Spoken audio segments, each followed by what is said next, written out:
Hello किसान भाइयों, जैसे कि इस समय पर हमारी जो धान की फसल सभी एरिया में लग चुकी है, तो काफ़ी हमारे किसान भाई रासायनिक खादों का प्रयोग करते हैं और काफ़ी हमारे किसान भाई जैविक खादों का प्रयोग करते हैं।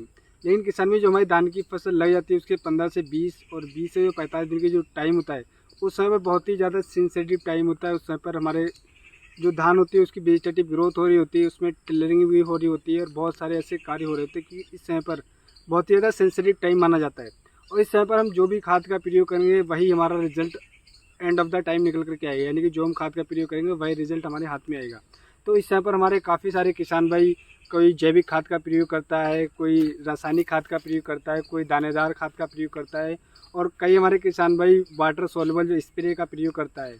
तो किसान भाई आज की वीडियो में आपको ऐसे दो चीज़ों के बारे में बताऊंगा कि अगर आप उन दो चीज़ों का प्रयोग करें तो अपनी धान की फसल में तो खर्चा बिल्कुल नाम मात्र के बराबर है, लेकिन जो पैदावार है किसान में पैदावार आपकी बहुत ही ज़बरदस्त निकाल करके देगी, वो जो मैं आपको बताने वाला हूँ। तो किसान में आइएगा हम शुरू करते। तो किसान में मैं आपको बताना चाहूँगा, जो हमारी धान की फसल 40 से 45 दिन की होती है, तो उस समय पर हमारी धान की फसल में ग्रोथ हो रही होती है, टिलरिंग हो रही होती है और हमारे जो कल्ले हो रहे होते हैं और हमारी जड़ें अच्छी तरीके से ग्रो कर रही होती है, हमारा धान अच्छी तरीके से ग्रो कर रहा होता है।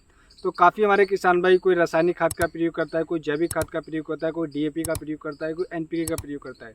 लेकिन किसान भाई इस समय पर हम किसी भी खाद की हमारी ज़मीन में डिफिशियंसी रह जाती है या हमारा कोई भी दिक्कत हो जाती है जिस वजह से हमारा धान पीला पड़ जाता है और बहुत सारी कमियां निकल करके आ जाती हैं, तो उस समय पर हमें बहुत ज़्यादा सेंसिटिव रहना अपनी धान की फसल को लेकर।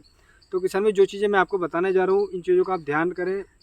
जो ये जैविक चीज़ें मैं बताने वाला हूँ, ये रासायनिक नहीं, जैविक चीज़ में जैविक खाद में आता है जो मैं आपको बताने वाला हूँ। लेकिन आप इसका प्रयोग करते हैं तो अपनी धान की फसल से अच्छा पैदावार ले सकते हैं।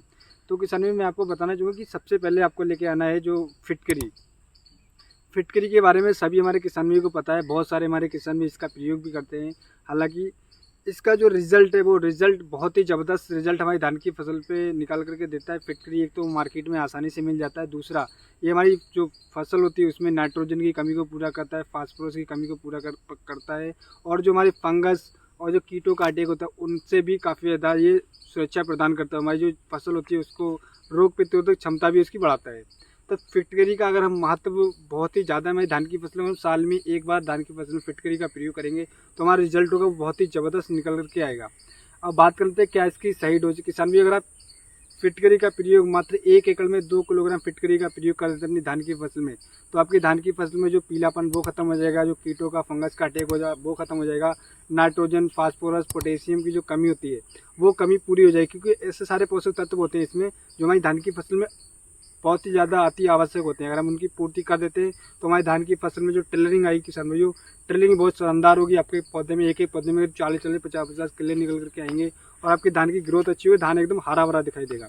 अब बात कर लेते हैं इसकी डोज की। तो किसान भाई आपको 1 एकड़ में 2 किलोग्राम फिटकरी लेके आना है। इसको अच्छी तरीके से बारीक करके आप जब जहाँ पे पानी चला रहे हैं चीलर में, जहाँ पे आपको टुब्बी चला वहाँ पे कपड़े में बांध के भी दे सकते हैं। दूसरा आप स्प्रे भी कर सकते हैं, यानी 2 किलोग्राम को अच्छी तरीके से पीस के पानी में घोल के 140 लीटर पानी में इसका धान पे स्प्रे भी कर सकते हैं। अब दूसरी मैं बात बताना चाहूँगा, ये भी एक जैविक नुस्खा है किसान भाई। ये सारी बातें कोई भी नहीं बताता, लेकिन मैं इसलिए बता रहा हूँ, मैं काफ़ी लंबे समय से यूज़ कर रहा हूँ, उसका रिजल्ट बहुत ही अच्छा मिल रहा है, तो आप भी इसका रिजल्ट ले सकते हैं अच्छी तरीके से। दूसरा है सरसों की खली, यानी कि मस्टर्ड केक जिसे बोलते हैं, सरसों की खली। इसमें किसान भाइयों ऐसे पोषक तत्व पाए जाते हैं, इसमें नाइट्रोजन पाया जाता है, फास्फोरस पाया जाता है, पोटेशियम, जिंक, कार्बोहाइड्रेट और बहुत सारे ऐसे जिंक, लोहा, बहुत सारे ऐसे पोषक तत्व पाए जाते हैं जो हमारी धान की फसल के लिए काफ़ी ज़्यादा अति आवश्यक होते हैं। क्योंकि इस समय पर हमारी जो ज़मीन होती है, हमारे किसान भाई फसल चक्र नहीं अपनाते हैं, जिस वजह से उनकी ज़मीन में कोई ना कोई खाद की डिफिशियंसी रह जाती है, जिस वजह से उनकी धान या तो पीला पड़ जाता है या धान की टेलरिंग सही तरीके से नहीं हो पाती है, जिस वजह से उन्हें काफ़ी घाटे का सामना करना पड़ता है। लेकिन वही किसान में 1 एकड़ में अगर आप 20 किलोग्राम खली का आप ला करके उसको अच्छी तरीके से पीस के, और जैसे हम खाद देते हैं या तो खाद के साथ हम यूरिया के साथ हम दे सकते हैं या ऐसे भी छिड़काव कर सकते हैं। अगर आप 1 एकड़ में 20 किलोग्राम खली का प्रयोग कर देंगे तो आपकी धान की फसल में जो टेलरिंग होगी वो बहुत ही शानदार होगी। आपकी जो धान की फसल में जिंक की कमी होगी, फास्फोरस की, पोटेशियम की वो कमी आपकी दूर हो जाएगी और आपका धान एकदम हरा भरा और ज़बरदस्त एकदम खेत आपका दिखाई देगा। और आपकी जो पैदावार किसान में, जो आपकी धान की फसल में कोई भी खाद की डिफिशियंसी नहीं होगी, आपको जो पैदावार निकल करके आएगा वो पिछले साल के मुकाबले इस साल बहुत ही ज़्यादा निकल करके आएगा। किसान भी अगर आप इसका प्रैक्टिकल करके भी देखिएगा, अगर आप इसका प्रैक्टिकल लेंगे तो आपको इसका रिजल्ट शीशे की तरह साफ दिखाई देगा। क्योंकि आप एक खेत में मत करिएगा और एक खेत में आप इसका प्रयोग करके देखें इन दोनों चीज़ों का, फिटकरी का और खली का। काफ़ी हमारे किसान भी करते हैं।